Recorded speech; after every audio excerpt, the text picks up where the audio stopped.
Ушу бийликтен кеткендер ушул маселени атайын козутуп атат.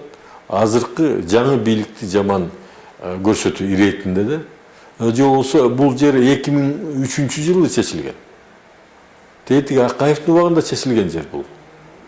Ошо кезден бери ошол жерге элчилик орун алып, бүгүнкү күндө жанагындай өзүнүн расмий зданияларды салып, элчиликти салып, ошол жерде иштеп көп жыл болду уже. 15 жыл болду иштеп аткан. Азыркы биздин жаңы мыйзамдарга ылайык ошо шаардык кеңешке алып чыгып, ошо арендага берилсин деген сөз айтылды да. Эмне үчүн Кытайдыкын көтөрөт, жанында 4,5 гектар АКШнын элчилиги болсо аны көтөрбөйт. Мамлекеттик аралык маселелерге, эл аралык маселелерге ушундай жер берилди элчиликке тиңдей ойнобош керек. Бул жалпы биздин мамлекеттин аброюна, жалпы мамлекеттин келечегине терс таасир тийгизе турган маселе. Бул кыргыздар кандай? Ушундай нерсени түшүнбөйбү деген нерсени жарылат да.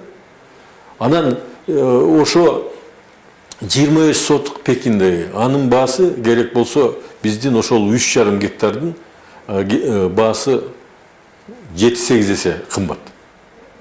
Өтө кымбат Пекинде жер. Ошакты берип атса, салып атса дагы жакпайт.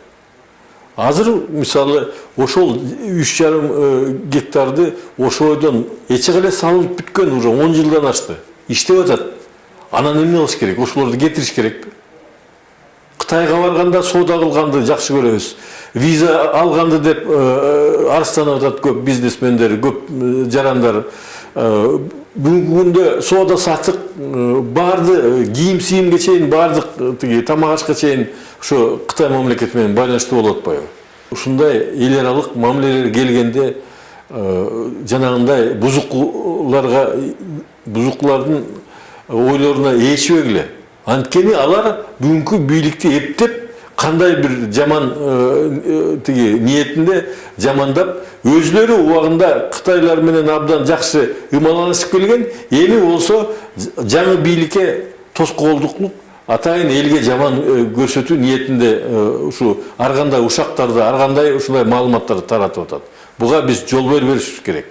Анткени дипломатиялык мамиле бул өтө кылдат нерсе.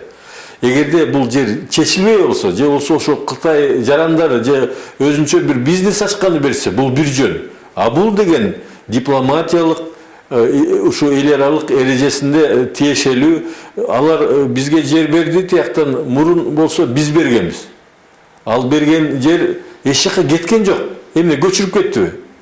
Андан көрөп биз өзүбүздүн мамлекеттин коопсуздугубузду, өзүбүздүн ар бир жарандын жоопкерчилигин тартипти сактаганга, мыйзамдуулукту сактаганга аракет кылсак, ошондо биздин коопсуздугубуз бекем белет. Ошондо башка мамлекеттин жарандары биздин жерибизге, биздин байлыктарга көз артпайт.